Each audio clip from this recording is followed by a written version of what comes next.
What's good? What's good, everybody? Welcome back to another episode of the DBL podcast. I am your host, Rock Solid. So, something I've been meaning to get around to, and I had one of my listeners kind of, I guess, get angry with me about why I haven't done a Q&A session on previous episodes and letting them go so long. So today, that's what we're going to get into. We're going to kind of get into I guess answering some of the questions that you guys have had about different topics that I've brought up. Um, so let's get into it, right? So one of the questions that I got was, what are you supposed to do after a long-term relationship has come to, after the loss of a long-term relationship has come to an end? Well, for me, what I say, what are you supposed to do is you're supposed to pick your head up. You know what I'm saying? You got to get some questions answered because you can't truly move on, even if you're the one that did the dumping.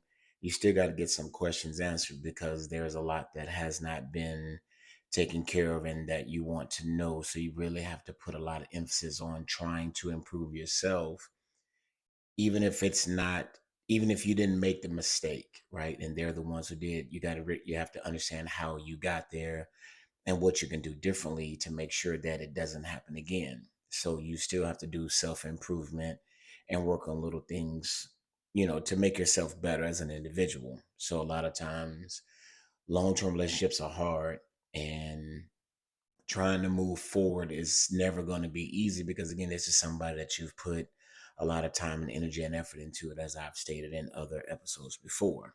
So you just have to be truly mindful of the who, how, what, and where you decide to direct your energy into next. Because a lot of times when you try to selflessly move into another relationship because you wasn't the cause of the end of your previous relationship, a lot of times you can bring those same issues that you had from your previous relationship that you did not get answered or found out about, you can bring them into a new situation.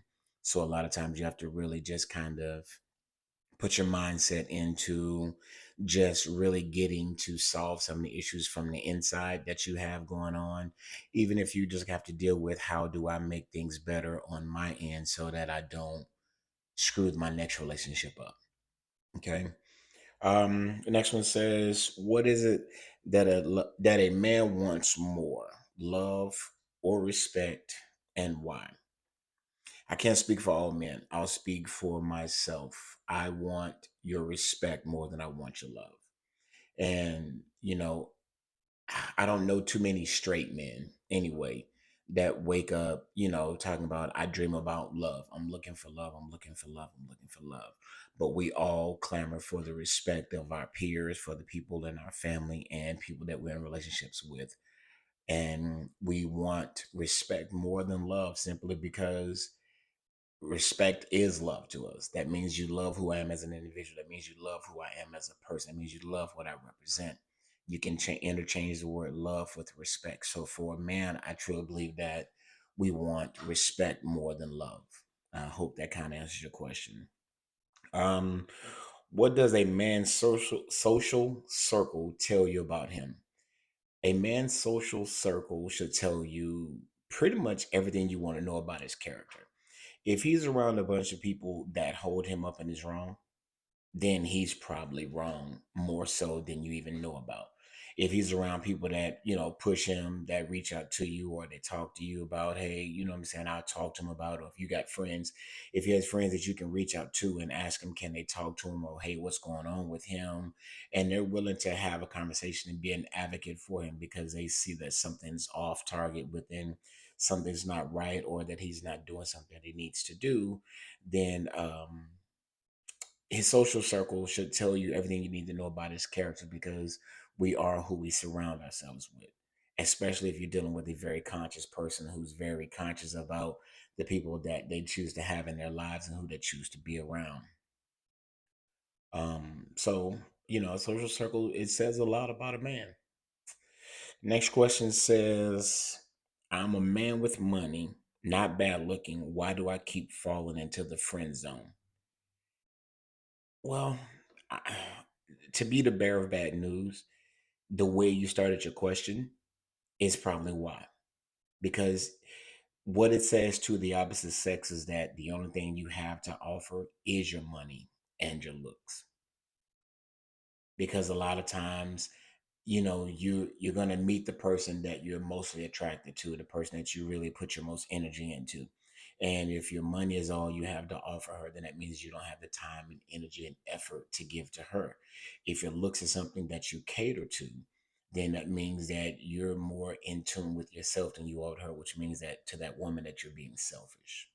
So maybe that's where you start at, by not identifying yourself as your money and your looks, and find a way to identify yourself in different ways. Because a lot of time it's easy to keep you in the friend zone, because now I have a good looking friend who has a lot of money, who don't mind paying for things. And all she got to do is keep making false promises to you, and you'll stay in the friend zone until the end of time. So stop identifying by your money and your looks. Um, Next question says, "What are two instant red flags for a woman um, that will tell me to take flight and run?" That's a good one.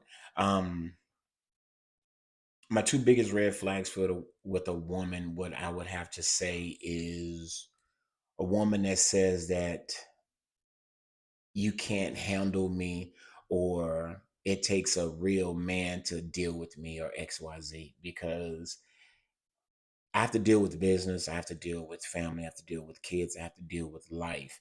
The last thing I want to do is have to deal or handle my partner at home.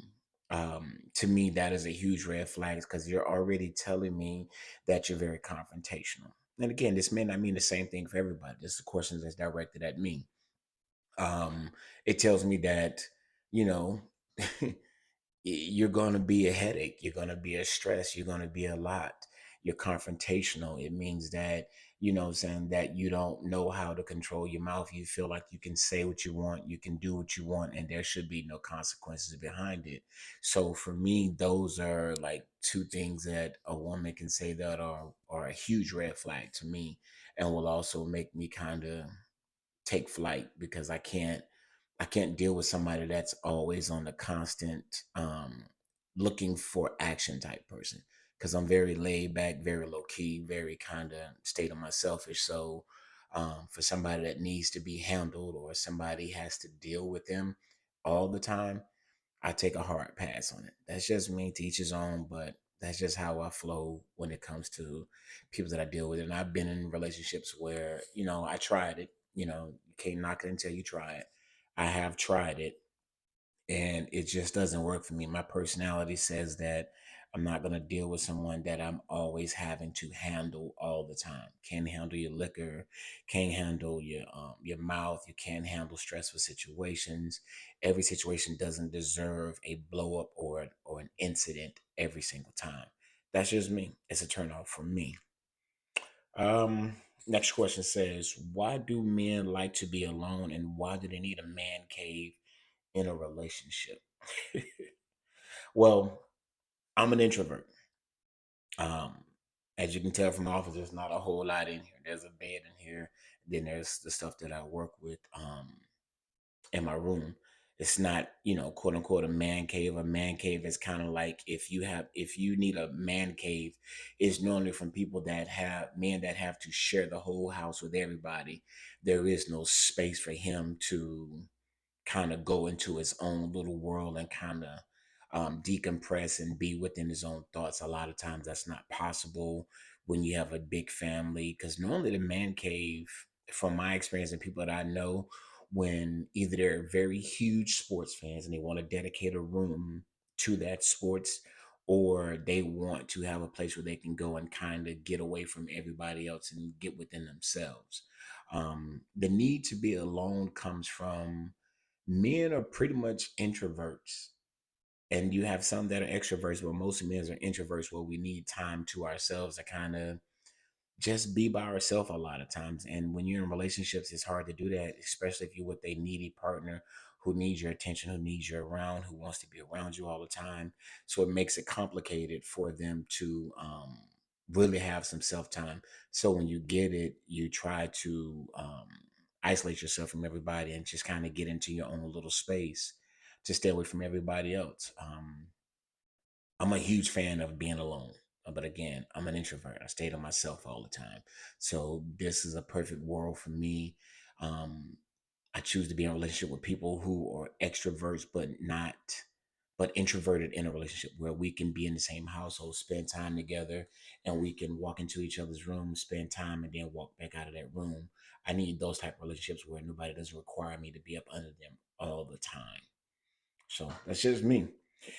Um, how can I tell if I'm in a healthy relationship? This one isn't really complicated as we just got through covering this topic twice last season and this season. How can you identify? By the conversations that you have.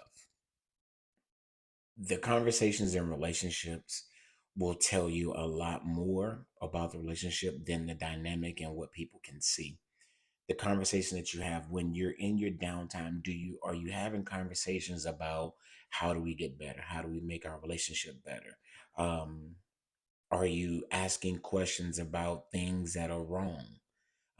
What can I do to make this? What can I do to change this? Tell me something that I don't like. Tell me something that you love. The things that you don't like. What would you like to see me do differently? And I think that comes from both people. And in a healthy relationship, both of you are asking that question. When you are not arguing, it's something that you guys have put a pin in. Can you go back to that topic at a later time and find a resolution? These are some signs of a healthy relationship. It's not all, but it's a huge thing to know what are some of the good things and bad things about your relationship. What are some of the do's and don'ts? Some of the things you can fix. Some of the things you didn't think were broken. So for me, those are things that I think are signs of a healthy relationship. What do you think is, I'm sorry, I got to make sure I read that right. What do you think, why do you think it is important that men have more female advocates? Because the biggest reason why I think that men need more female advocates is simply because a lot of men don't know how to express themselves. And women think that they understand men. And when you have a woman who can speak more from a logical standpoint, which is what men speak from and not an emotional standpoint. So for women that were raised by their fathers or have a very active father in their lives, they normally have a tendency to speak more from a logical standpoint. And when they speak logically, they understand men a lot better, which means that when they speak out for men, they speak very logically. And if you're a logical thinker, that's why most time when you see on the internet, you see women talking and you see other women in the comment talk about pick me's and all that right there. That's because they speak from emotions. Women that speak from a logical standpoint understand men more and have a tendency as well to be in longer relationships as well. With people in their lives simply because they can understand things from two different perspectives. So having more female advocate benefits to men because they can say the things or articulate the words that most men can't put together or form in a sentence to make you understand it. I'm a very analysis type person. I can give you an analogy for anything that I'm trying to tell you. So it's not hard for me to speak for myself, but a lot of men, it's a struggle for them. So that's why I think we need more female advocates. What is the point of expressing myself if I'm only going to have to make her feel better? Oh man, I really wish I had wrote the name down of the person that sent this in. The crazy part about this statement is that comment didn't come from a female. I mean, from a male, it came from a female.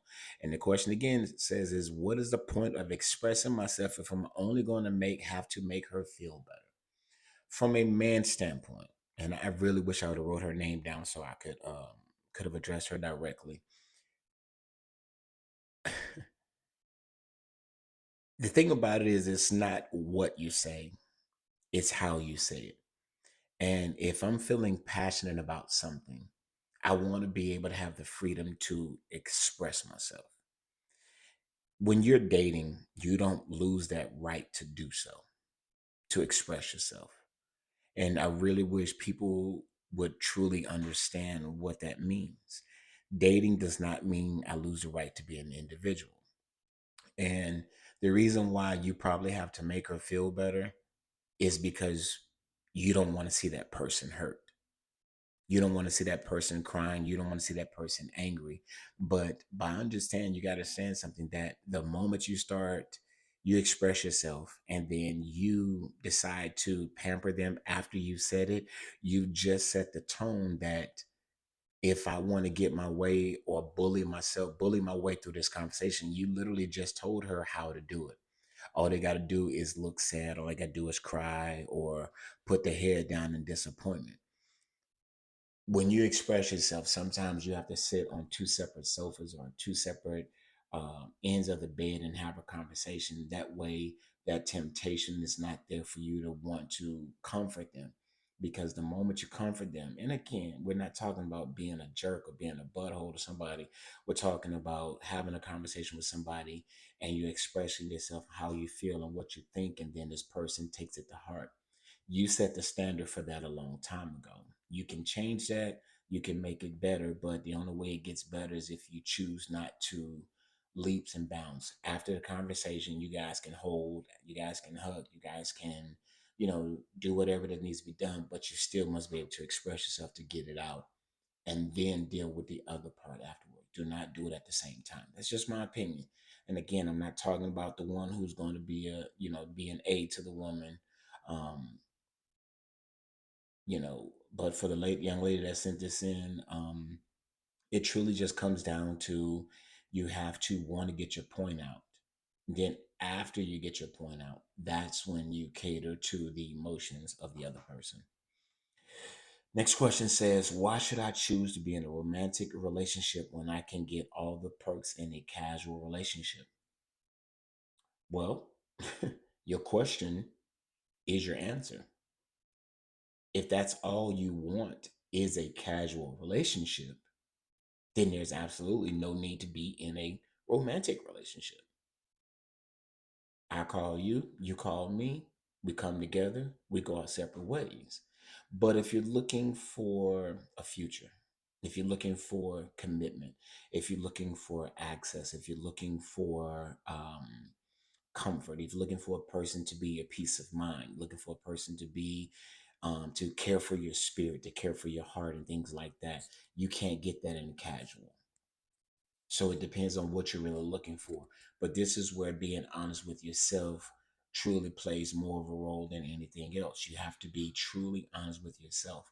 I want someone who can care about me and make me feel better and look at my every move and take care of the things that I don't know I need. Casual relationships don't give you that. There's an old expression that people say, well, why, for a woman, they should tell a woman, why would a man buy the cow if he can get the milk for free? Well, this is the casual romantic relationship. If all you want is the perks and benefits of a relationship without the commitment, then you go casual. But if you want the perks, the benefits, and the extra bonuses that come with it, then it's the romantic side. Let's see. I recently broke up with someone that was cheating on me. Why do I still want them? This answer is fairly simple because you care, because you love them. And the only reason it mattered to you that they cheated on you is because you cared. Because if you didn't care, you'd have just done tit for tat or you'd have moved on and it wouldn't have mattered. But whenever you're involved with someone, this person is connected to you. This person is intertwined with you. Your families know each other. You got pictures on the wall. You've created things. You've bought something together. You've gone out. You've created memories. So you still want them because even though they did what they did, you can call it a mistake or whatever you want to call it. They did whatever they did. It still comes down to your emotions are tied up in the person, not their actions. And that's the reason why it is so complicated to move on when a person cheats on you or does something else to hurt you, that you still want them because your heart wants what it wants. This is the person that made your heart feel a certain type of way. This is the person that put your mind at ease. And that's why it's also a struggle to go back into a relationship after someone has cheated on you because the trust is betrayed, but the individual, you still look at them and you see them as you've always saw them. Um, you talked about in thin line between love and hate. Is that a fact or perception? Wait, what? You talked about I'm assuming in the episode of thin line between love and hate. Is that a fact or is that perception? I think it's facts. Because it truly is. The things that make you love a person can also be the things that make you want to kill them. You know, I love for you to drive me around, right? That's the love side. I love for you to, to drive me around, to get me wherever I got to go, do all these things, X, Y, Z. And then that person can't drive, or, they speed, or they all over the road, or da da da. That can be the same thing that makes you turn against them. So yes, I think that is truly fact. It is really a thin line between love and hate. I don't think that's perception. I think that's fact. And that's just my opinion. You know what I'm saying? It's not biblical. It's just my opinion. What is your opinion of online dating? Hmm. I've done it. Um, I think anybody that's been honest with themselves has tried it. Um, Even when people tell you about their bad experiences that they've had and things that they like and things that they've done and what it was like, the stalkers and da da da, we've all tried and been down that road before. I don't have a problem with it. With online dating, you really have to ask more questions and you can't be in a rush to try to meet someone. You can video chat. With technology and have it's easy to online date and make things a lot easier where you don't get catfish. So online dating has its ups and it has its downs. When you online date, you can be comfortable with dating a lot of people versus being in person. You go to a bar, you meet one person, or you go to a club, whatever, you meet one person. That's kind of who you conjugate with for that evening. Well, with online dating, I can chop it up with you, then I can chop it up with this one, then this one, then this one. And it makes your dating profile a whole lot more of an experience versus a blunder because now you get to deal with a lot of different people on different situations. So, ups and downsides to online dating. Okay. You talk a lot about are you ready for love and dating properly. If there is no class on properly dating, how are you supposed to know if you are? You're right, there is no class, right? That's why people like me and other people are doing different podcasts on different things because human nature is human nature, right?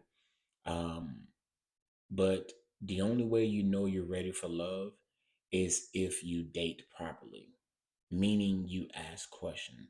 You don't accept this answer. If they didn't fully answer your question, ask it a different way or tell them to elaborate. This is dating properly. Being ready for love is knowing whether you have the strength or whether you have truly moved on from your past and ready to move forward. Because a lot of time people don't understand that in order to move forward, you have to really let go of the past. But the only way to let go of the past is to get closure. And a lot of people don't like closure. They don't want to hear the answer to the questions that they have to ask to get that closure. You know, what was it about this person that made them worthy of cheating on me?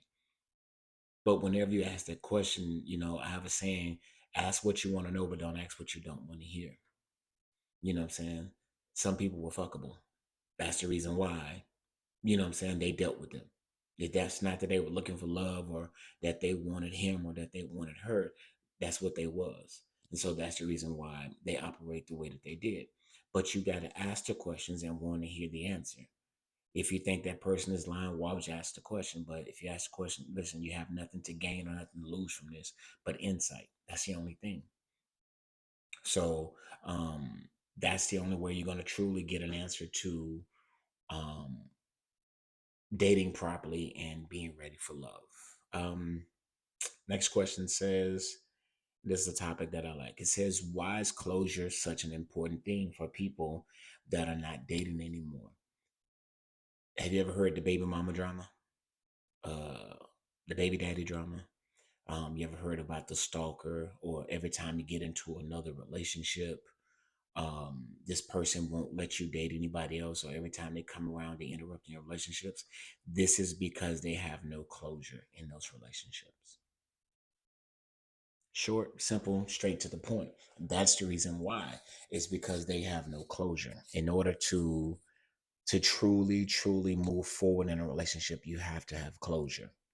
And the only way to get that closure is to do that, is to sit down, have a conversation after all the wounds have healed and this and that. That way that this person can move forward. Okay, they realize that they got some things they got to work on. You realize you got some things you got to work on. Why was it so easy for you to cheat on me? Well, because you didn't check this, you didn't want to know that, you didn't ask about this. You may not have thought those things were relevant in your previous relationship, but in this relationship, this was relevant, and this person is telling you that since you did this is why I did that. XYZ, whatever the reasons is, it doesn't change the fact that you're no longer in a relationship. Or it may change. And you may think like, you know what, I probably could have done better. I probably should have saw this, or I probably should have saw that. And so that's the reason why you need to get that closure in a relationship so that you can move forward, they can move forward. If we decide to have a child together and then I decide I don't want to be with you anymore, or I can't be a parent with you because I've never seen you in a parent light before, now I see it and I don't like what I see. It's okay to move on with your life, but have a conversation, talk about it, and say this and that. If you want the relationship, give them a chance to fix it. But for the most part, it's like putting in a 2-week notice. You've already quit on that job, so you're just working it out so you can get a paycheck until you start your new gig. That's really all it is. Same thing with relationships. When you sit down and have that conversation about closure, that's 2-week notice. You've already moved on, but you got to get that final paycheck so that your next relationship, one, you don't go in carrying baggage. Two, you don't come in with unanswered questions. And three, and mostly, you know that you've completely moved on, and that person is no longer going to be interrupting your life in your next relationship. Let's see, this is a long one. It says, my boyfriend thinks I'm insecure because I feel like if he has nothing to hide, I should have access to everything about him: phone, email, and social media. What are your thoughts? You're a lie. You're a fool. You ain't got good sense. You're not thinking straight. You're a needy, emotional, unbalanced, low self esteem, need to get help type individual. Because just because I chose to date you does not mean that I lose my right to privacy. Doesn't mean that I lose my right to be an individual. If you don't trust me, those are your issues because you don't trust me. Okay. That means that you're the one that has something to work on. If you're feeling insecure about how you look, or what he thinks of you, or what other people feel about you, then that's not his problem. That's yours. So all those things that I named, you're all of those things, because you don't, if he chooses to give it to you, that's fine. You can ask for it. And if he says no, that's fine. If he says yes, that's fine. There's nothing that says that I have to do anything, especially in a relationship.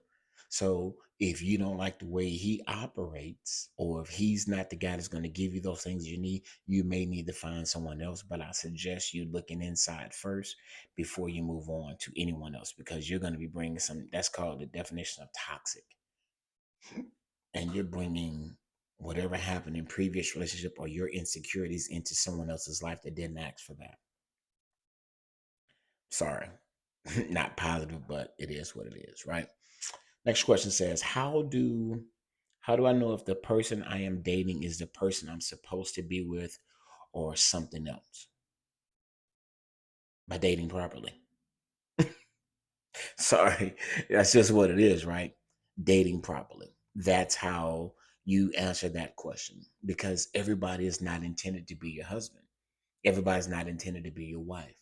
People are in our lives for a reason. I've dated someone where they lost someone really close to them. And I came into their life. My purpose, my demeanor, how I am and how I carry myself reminded them of that person. And the more they started to heal from that loss, the less relevant I was in their life. People are in your lives for a reason. Everybody is not intended to be your husband and or wife. Okay. I've been in relationships where I was the one that needed to heal. And this person was nurturing, this person reminded me of that person. And, I called them the 2.0 version of it. And they had their own purpose. And then as time went on, that person started to lose their value to me because what I needed them for, they had already fulfilled.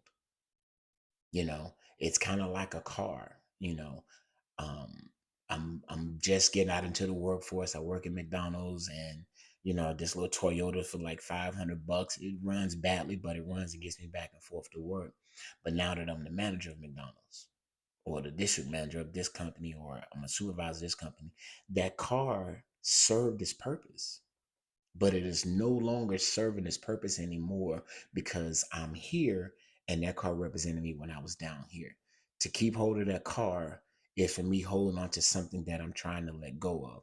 So it's the same thing in relationships, that you have to understand that person's value, but you also have to tell that other person, you remind me so much of this person, you remind me of so much of that person. I feel like when you tell a person that I feel like I've known you forever, that's because they're filling a void in your life of something that you've been missing. But you can't get stuck in that one spot and assume that that's all it's going to be, because they may not fill other voids that you need, which means that you won't be in that relationship for much longer anyway.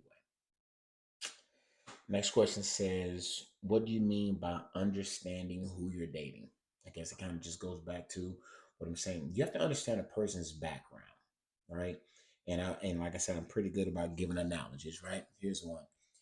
If I come from a single parent home and me and my mom or me and my dad never ate dinner together, ate in front of the TV, played on the phone, or played video games at the same time that I ate, and she comes from a two-parent home where they sat down, no phones at the tables, no gadgets, and they talked and discussed their day and did family time. She relates that as family and love. I relate me being able to eat as family and love. So when we get together, we're not equally yoked, because either you have to adjust to just sitting in front of the TV and sitting in front of the TV and eating, or I got to come to the dinner table.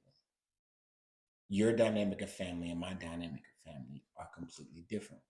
If I come from a family where, what I'm saying, everybody got beat on and slapped and kicked, but I keep hearing everybody tell me they love me, I associate violence with love.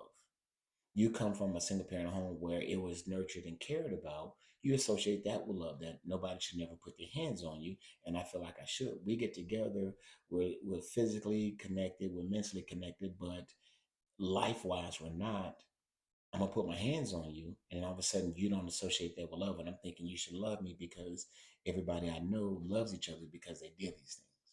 So we have to be mindful of that person's background and who they are, and truly understanding who it is that you're dating, because it is so relevant to who they are and what type of relationship you're gonna have. If a person has been a scammer their entire life, everything they're going to do is going to be about scamming. They don't know how to do things on the up and up. If you've only done things on the up and up, you'll never understand what it's like to scam and have to get by, because you've never had to survive. So understanding who you're dating is so relevant as far as knowing, just like the previous question, their purpose in your life. It may be just for now. It may be for the fun. I may be broken and I just need to have this little fun, this little excitement, but I can't live in this space, not for too long. Okay. Next question says, what is something that a woman has told you that sticks with you? Hmm, it's a pretty good question. Um, Something that a woman has told me that sticks with me, I would have to say, good things in life come from those who wait, but those who wait usually miss out. If you want something bad enough, go for it, even if you fail. Even if you don't succeed, maybe that's not for you at that particular moment. So, good things in life come to those who wait, but those who wait usually miss out on things around them. Don't be afraid to take a chance. Don't be afraid to go get what it is that you want. That's a good question. The next one says, "What is something?" I'm sorry, read the same question again. Sorry. It says, "What does it mean when a man starts to go silent?" Hang on. What does it mean when a man starts to go silent in a relationship? What does that mean? This one's gonna be bad news for you.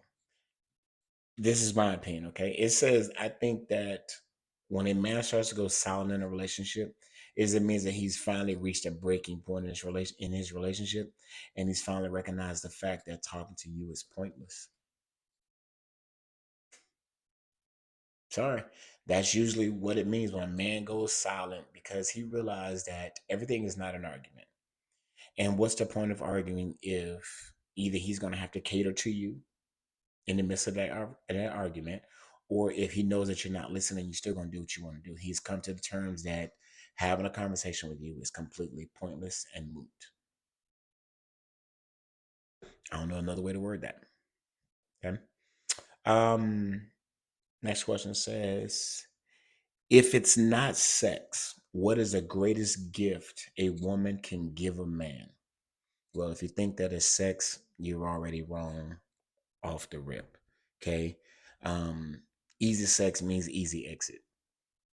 When it's easy, there is no effort that he has to put into it. There is nothing that he has to do to get the sex from you.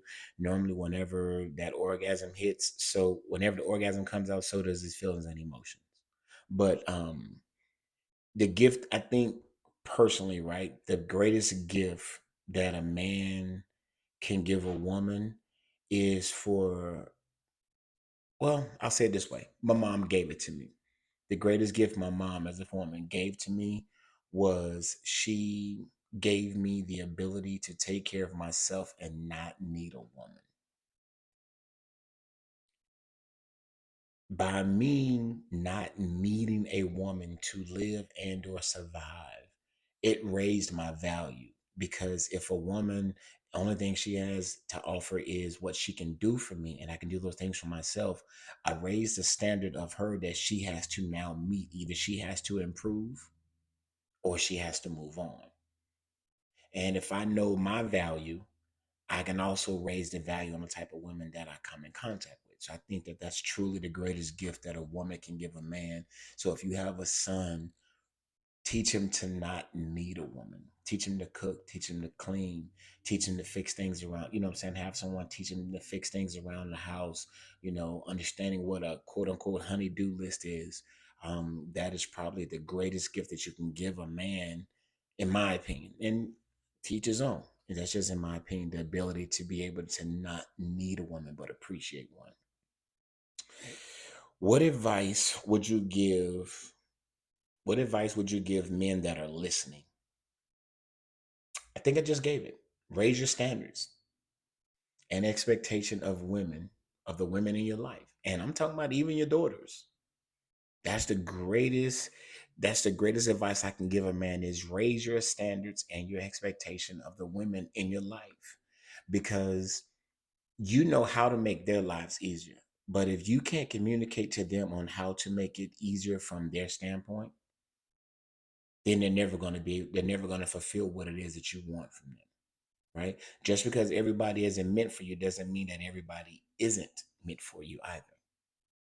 So when you raise the standard, meaning what you expect of a woman, something other than just cooking and cleaning or whatever your style of relationship is, go beyond that. You got to want her to be the protector of your heart, the protector of your spirit, of your mindset, of your peace. So raising the standard and this expectation of a woman is probably the greatest advice I can give any man. Let's see. It says here, what is the worst type of person to date? Got some good questions today. This one here, I would say, the worst type of person. There was a segment of the population. I don't know if people realize this. There's a segment of the population of people that don't know how to be alone. And I think those are the worst people. Those people are needy people because they don't know how to be with themselves. You ever met somebody that left their mom's house, went to a boyfriend's house, then went to the next boyfriend's house, then stayed with a friend, then stayed back with mom, then went to another boyfriend, to another boyfriend, to another boyfriend? These people do not know how to function by themselves. Those are the worst type of people because you're never going to be good enough because they don't know what enough is. They've never known what it is. You'll never make them happy because they don't know how to make themselves happy. You'll never be able to satisfy their needs because they don't know how to satisfy their own needs. So I think the worst person you can possibly date is someone that does not know how to be alone. Again, dating properly and asking the right questions. What's the longest you've ever been in a relationship? What's the longest you've ever been not in a relationship? Everybody has to spend some time by themselves. And when I say by themselves, I'm not even talking about your booty calls. I'm talking about by yourself, meaning you don't need someone. Understanding that you want to figure out yourself, figure out who you are, what you're doing, why you're doing it, asking those questions, right? Next question says, how do I understand a man? This one right here is gonna really disappoint you, right? If you want to really understand a man, and I really want you to pay attention, right? Ask him. I know it sounds complicated. I know that sounds like a term that's like, man, that's a whole deep blah blah blah. No, it's really just that. If you want to understand a man, ask him. What is something that I really, really need to know about you that's been misunderstood in previous relationship? What is something in previous relationships that, a woman that you feel like a woman never understood? What is something that you wish more women understood? Like ask a man a question. If you want to understand him, ask him. And if you're not satisfied with the answer, ask it a different way. I know it sounds hard and I know it sounds funny, but it's really that simple. As a man, I'm trying to give you the cheat code right now. Ask him. Okay. Next one says, how do I know if a man is a protector of my physical and my mental? Okay. This one right here, it's going to be for the ladies. It's going to be complicated as well. Ask yourself if you're capable of protecting his heart and his spirit. If you want to know, because the one thing about that I've learned in my 47, God willing, soon to be 48 years of living, right, is that a woman who is capable of protecting a man's heart and his spirit, she projects something completely different. Her aura is something completely different. And it makes that man want to protect her physical and her mental. He wants to be her peace, even if he doesn't know how to do it. He wants to be her peace. He wants to make sure that no one ever cause harm to her ever again, as long as she is in his presence. Men will do this for complete strangers because they project something completely different than a toxic woman. So if you want to know if a man can physically and mentally protect you, ask yourself, are you capable of protecting his heart and his spirit? And if your answer is yes, not yes and no, but yes and yes, then the answer to your question is yes and yes. Okay. Tell us a way to fix a problem in our relationship. I think I said it earlier and I'll say it again. It's easy. Don't be afraid to answer the question. Don't be afraid of the answer to the question that you don't want to ask. A lot of people want to fix their relationships, but they don't want that other person. Well, they don't ask the question, how do I fix a relationship? You can't cheat on me no more. And then what I wanted to hear. How can I fix our relationship? You have to find a better job. You got to stop staying out all night. You got to ask the question and not be afraid of the answer to that question, because that's the one that can move the needle upward or downward in your relationship. Short, sweet, straight to the answer. If you want to know how to fix a relationship, right? Fix your problems in a relationship, you got to want to, you cannot be afraid of the answer to the question that you don't want to ask. Okay. We're gonna wrap this up soon here. It says, how do I know if I got a good man? So this is one I like. I had a conversation with somebody about this a couple of days ago. How do I know if I have a good man? By knowing the difference between a good man and the man you want. Because sometimes they don't align up. A good man ain't always good in bed. A man that's good in bed isn't always a provider. A man that's a provider isn't always loving and nurturing. So you got to figure out what you want first. And if a man checks off 8 out of the 10 boxes, what's your scale? Not a good man, decent man, not a bad man, good man, great man, okay man, whatever your scale is, right? You put that scale in there. And if this person checks off this many boxes, what box do you put him in? Because the answer to your question really depends on what your definition of a good man is. What does it mean if I don't have my man's full attention? Means somebody else has the rest of it. Simple. If you don't have his full attention, something or someone has the rest of it.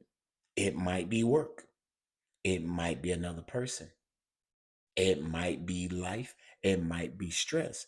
But the answer to your question is, if you don't have that full attention, that means that something or someone else has the rest of it. Simple, right? We get now to some good questions, but some of the answers are really simple, right? A therapist only tells you what you don't want to realize, right? Let's see. How can I tell? How can you tell if a person is truly committed to you? What? That's just how committed. This makes sense. Okay. How can you tell if a person is truly committed to you? Ask yourself this: how committed are you to their? If you want to know if a person is truly committed to you, right? Ask yourself how committed to their own personal and mental health are they to themselves. Think about this, right? If I know that I'm having heart problems, and if I know that my blood pressure is high, my cholesterol is high, and this and that, right? But yet I'm still eating fried food, I'm still eating salty foods, and I'm still eating unhealthy. If I can't commit to myself, how can I commit to you? It's not that hard, right? If I won't commit to my own personal self, my own personal health, because you got to remember something, I'm asking you to be in my life. I'm asking you to be around. I'm asking you to be there for me and protect my spirit and protect my heart and all that, but I won't take care of my own heart. I won't take care of my own personal health. I won't go to the gym. I won't go for a walk. I won't do this.